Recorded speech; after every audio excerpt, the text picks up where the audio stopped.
বিসমিল্লাহির রহমানির রহিম। আসসালামু আলাইকুম।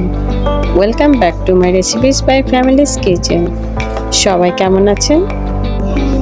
বরাবরের মতো আমি আবারও আপনাদের মাঝে হাজির হয়ে গেলাম কাঁঠালের বিচির একটি নতুন রেসিপি নিয়ে।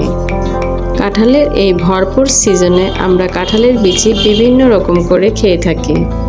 তো আজ আমি আপনাদের সাথে কাঁঠালের বিচির এমন একটি মুখরোচক রেসিপি শেয়ার করব, যা কিনা একবার তৈরি করে খেলে বারবার খেতে মন চাইবে। তো কাঁঠালের বিচিগুলোর আমি উপরে খোসাটা ফেলে তারপরে উপরের পাতলা আবরণটাও ফেলে দিয়েছি। তো এখন বিচিগুলোকে আমি একদম পাতলা পাতলা করে স্লাইস করে কেটে নিচ্ছি। প্রিয় ভিউয়ার্স, দেখতেই পাচ্ছেন আমি কিভাবে কাঁঠালের বিচিগুলো কেটে নিচ্ছি। কাঁঠালের বিচি দিয়ে যা কিছু তৈরি করা হয় আমার কাছে কিন্তু সবই ভালো লাগে। আপনাদের কাছে কেমন লাগে জানাবেন কিন্তু।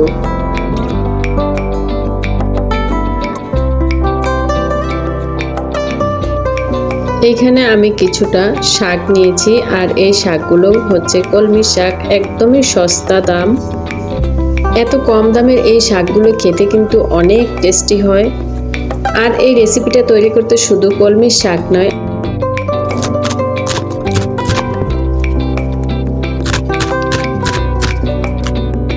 তো শাকগুলোকে আমি ছোট ছোট করে কেটে নিয়েছি, আর শাকগুলো আগেই আমি ভালো করে ধুয়ে নিয়েছিলাম। তো কাঁঠালের বিচির সাথে যে কোনো শাক দিয়ে কিন্তু এই রেসিপিটা তৈরি করতে পারেন। প্লেট ভর্তি করে গরম গরম ভাত খেয়ে ফেলতে পারবেন, কয়েক প্লেট। আর এই কাঁঠালের বিচি দিয়ে শাক দিয়ে এভাবে রান্না করে নিলে তো এর সময়টাও অনেক কম লাগে। যেহেতু আমি ছোট ছোট করে কেটে নিয়েছি কাঁঠালের বিচিগুলো একদম পাতলা পাতলা করে, তো আমি এখন এর মধ্যে একটু লবণ আর একটু পানি দিয়েছি। দিয়ে দিলাম হাফ চা চামচ হলুদের গুঁড়ো। এখন আমি এগুলোকে 80% সেদ্ধ করে নেব।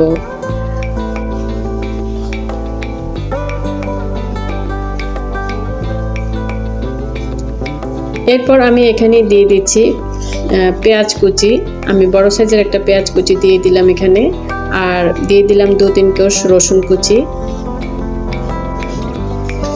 এরপর আমি ঢাকনা দিয়ে একটু ঢেকে রাখবো।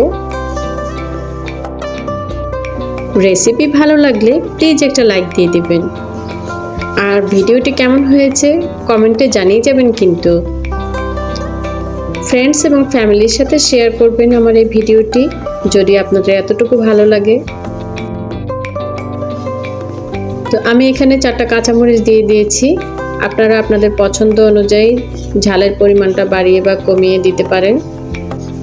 তো কাঁঠালের বিচিটা আরও একটুখানি সেদ্ধ হবে, তাই আমি আবার ঢেকে দিচ্ছি। কাঁঠালের বিচি এভাবে শাক দিয়ে রান্না করলে ঝালের পরিমাণটা একটু বাড়িয়ে দেওয়ার চেষ্টা করবেন, তাহলে খেতে অনেক ভালো লাগবে। এই পর্যায়ে আমার কাঁঠালের বিচি একদম পারফেক্ট সেদ্ধ হয়েছে 80%। আমি এর চেয়ে বেশি সেদ্ধ করব না এখন। আর শাকটা এখন আমি দিয়ে দিচ্ছি। আর এই কাঁঠালের বিচি দিয়ে ঢেঁকি শাকটা রেসিপিও আমার চ্যানেলে দেওয়া আছে, আপনারা চাইলে দেখে নিতে পারেন।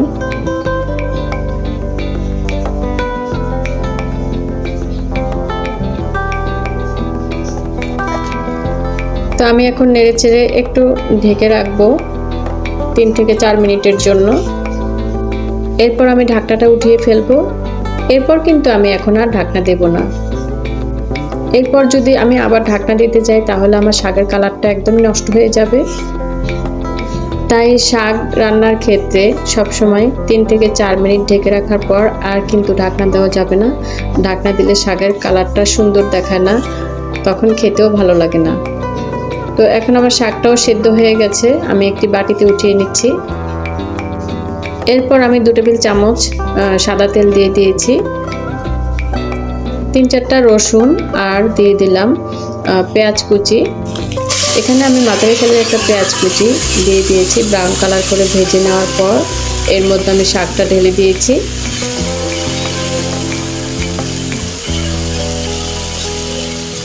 তো এখন আমি একটু ভালো করে নেড়েচেড়ে মিশিয়ে নেব।